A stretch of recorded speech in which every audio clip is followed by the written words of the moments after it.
Tennessee and Texas A&M are a battle of football teams, but they're also a battle of collectives. You have Spyre Sports Group at Tennessee, which we've all heard about, and the 12th Man Fund Texas A&M, and they top the list according to On3. You have to go to another school, another conference to find number 3. It's Division Street at Oregon is the name of their collective. Then the Texas One Fund at Texas, which Tennessee will need to keep an eye on with them coming in the SEC.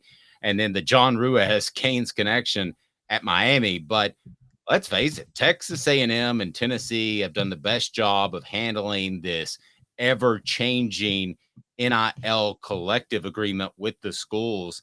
And that's a good place to be right now, Caleb, is 1 or 2, because I don't think you're going to see any change anytime soon as far as how funds are divvied out to athletes and prospects. Let's just be honest. I mean, some of this money is going to prospects. It's not supposed to, but it is.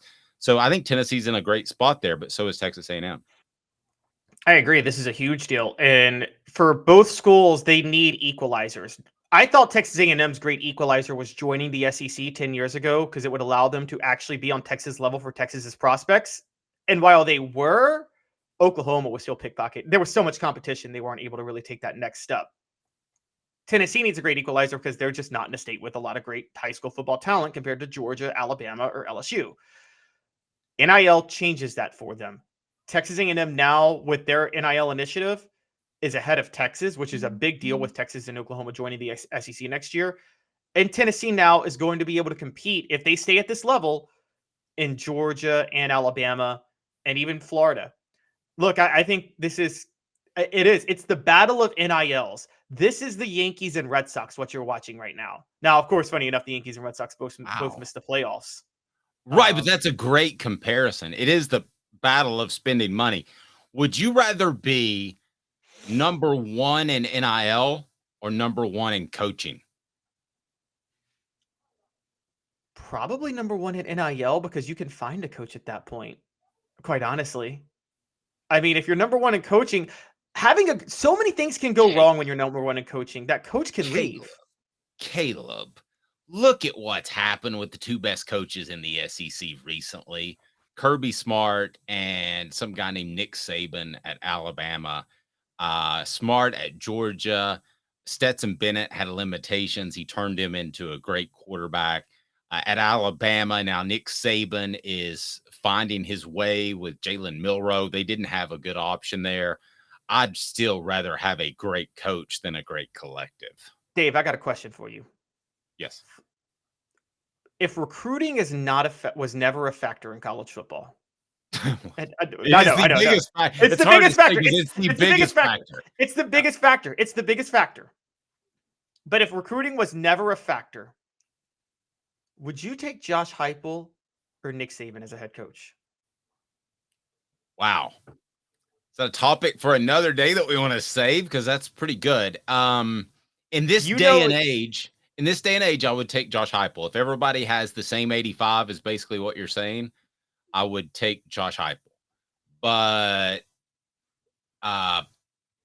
no doubt 10 years ago, I would have taken Nick Saban. And I might change my mind in a year. And the reason is because I think Nick Saban believes he's ahead of the curve.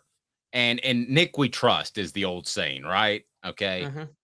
So if he's ahead of the curve, that offenses are going to be a little bit more ball control and they're going to be a little bit more balanced to help out the defense, then that's impressive because he was slightly behind the curve when he hired Lane Kiffin and went to a similar style of offense that Tennessee has now. Slightly behind the curve. He's slightly behind the curve on a lot of things, including NIL, but he took advantage of that with Jahmyr Gibbs. So I believe that he could prove me wrong in a year. But right now, I would definitely take Josh Heupel. How's that for a soft, cold take? It's kind of lame. I know I'm supposed to come out and scream to the heavens that it should be one or the other, but right now I would think Heupel, but Saban thinks he's on to something, or he wouldn't have changed his offense. Okay, so you would take Josh Heupel over Nick Saban. What program? Again, for those just tuning in, if recruiting is not a factor. If recruiting is not a factor. If recruiting is not a factor. What program, all things being equal, is more likely to be successful if NIL is not a factor? Alabama or Tennessee?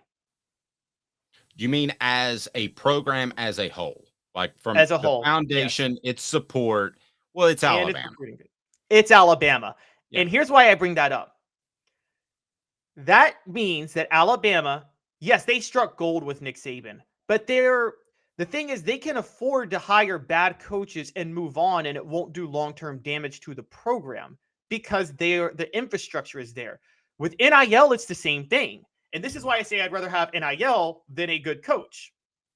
You have a bad coach. If your NIL program is set, you can fire that coach and you can go get a new coach who can handle that. I mean, look at it. NIL You're is basically talking about Texas A&M and Tennessee if they had bad coach, which they don't because they have a good coach, which is amazing for Tennessee. But I think NIL is the new being number one in NIL. Look, that almost makes Tennessee the new LSU of college football. And when I say LSU, I mean LSU hired bad coach after bad coach and still won national championships because they could just get talent easily. NIL is going to do the same thing for you. So, Dave, think about this. Okay, throw Alabama out the window.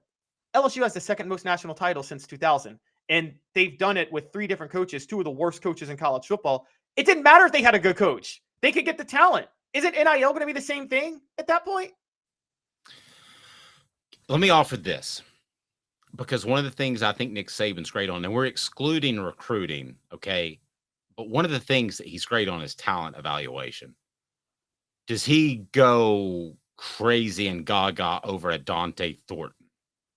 I say probably not. Let me ask you. Apex Apparel Group, design, brand, market, unique products to promote your business with unparalleled customer service. They're right below. Support our sponsors. If you need your corporation to have fantastic swag, it is definitely Apex Apparel Group. So they're right below. Support our sponsors. That's why we're here.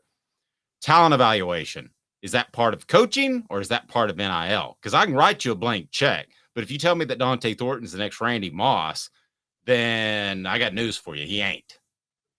Yeah, talent evaluation is something I've underrated, honestly, in the past, and I need to stop. That's a huge, huge deal. And I think, you know what? Can I make a weird comparison to talent evaluation? sure. So one of my favorite things to do as a parent used to be I wouldn't do any Christmas shopping until like a couple of days before Christmas. Then I'd go into Toys R Us and I'd have $250 that I was going to spend on the kids. And I picked the things that they would play with longest. And if they were done with it 3 days after Christmas, I didn't do a good job. If they were still playing with it in January, I did a good job. Dante Thornton is falling on the depth chart in October. That is not a good job of talent evaluation. No, it is not. It is absolutely not. It's also Josh Heupel, I think right now doesn't have the luxury of talent evaluation given where Tennessee was at for a while. And maybe he'll get better, but I've been criticizing Josh Heupel. Josh Heupel, what I'm saying about Josh Heupel is what Patriots fans should be saying about Bill Belichick right now. Everybody's questioning Belichick's coaching ability. No, it's Belichick the GM is bad. It's not that Belichick the coach is bad. It's Belichick the GM is bad. Josh Heupel right now, the issue, the biggest question for him is talent evaluation, because you're right. That was Nick Saban's biggest strength. And we're actually seeing that with his assistants. I mean, Jeremy Pruitt was, whatever else he was, a superb talent evaluator. I mean, one of the best in college football. I agree. And that sounds weird to say.